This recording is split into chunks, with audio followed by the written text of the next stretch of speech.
According to a study conducted by Susan David, about a third of people either judging themselves for having bad emotions like sadness, anger, or even grief, or actively try to suppress or push aside these feelings. Have you ever experienced bad emotions like sadness, anxiety, shame, or anger? If so, then your life would change if you know that there is no bad emotion. Emotions are signals which tell you what is happening around you and inside you. You cannot categorize your emotions into good emotions or bad emotions.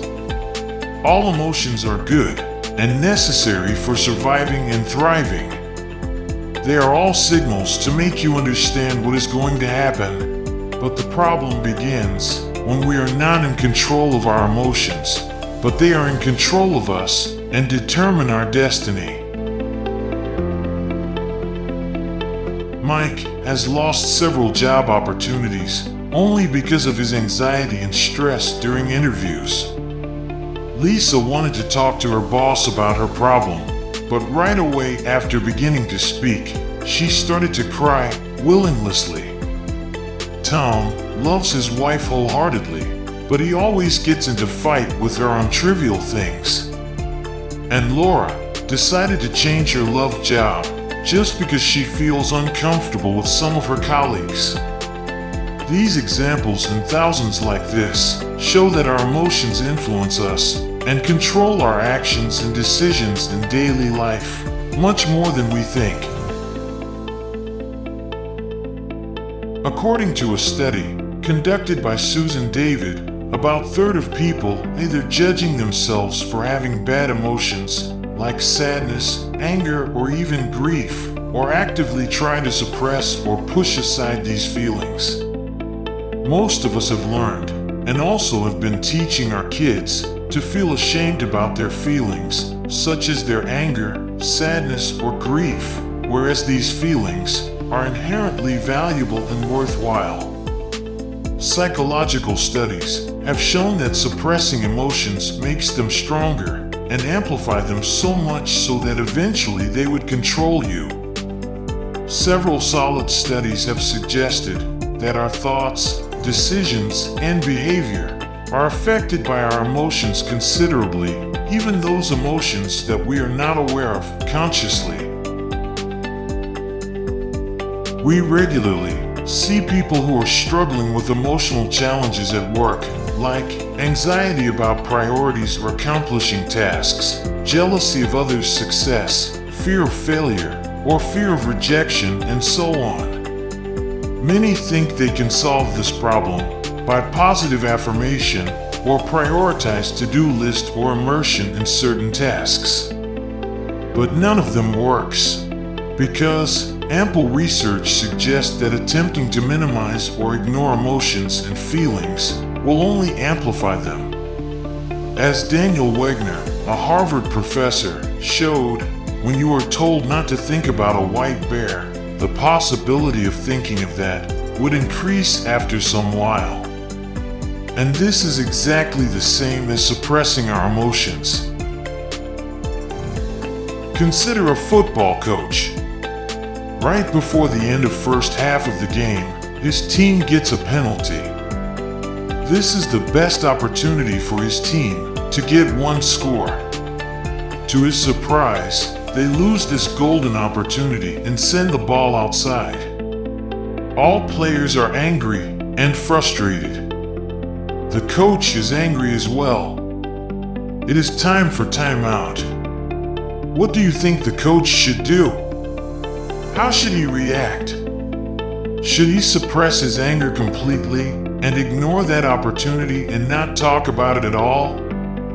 Or shall he express his emotions and talk about that? Different surveys suggest that the coaches who try to suppress their emotions and ignore them would end up with higher blood pressure, higher risk of stroke or heart attack, and the risk of depression and lower job satisfaction and life gratification.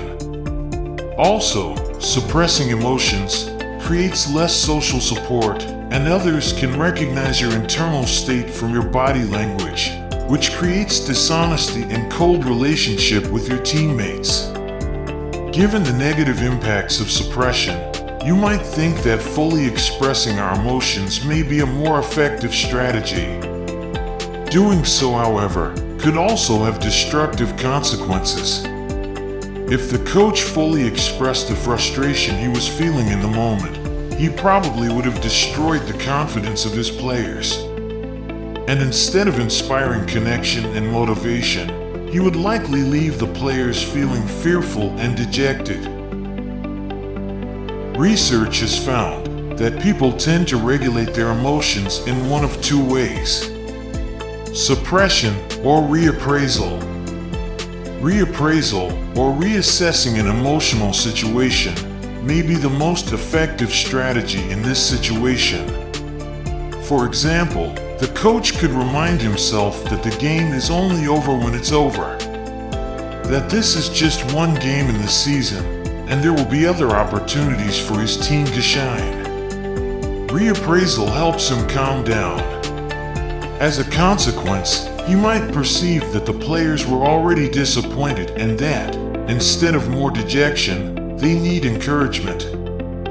He may start the meeting acknowledging everyone's disappointment, but emphasizing that the outcome of this setback depends on the players' determination to master this challenge and turn the game around for the next 45 minutes.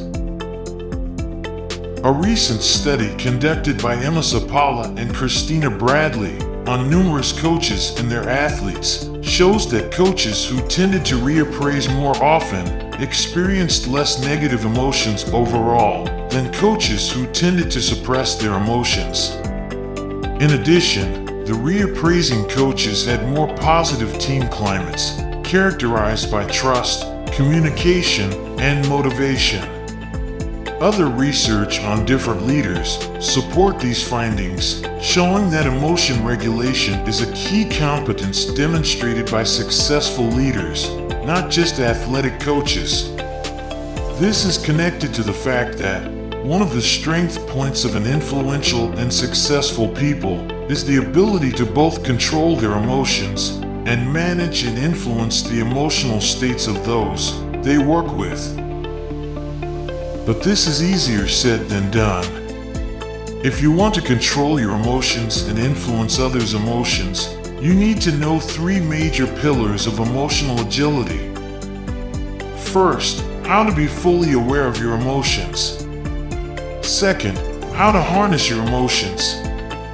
And third, how to manage others' emotions. If you are interested to learn more about these three major pillars of emotional agility, watch our other videos around emotional agility and how to control our emotions.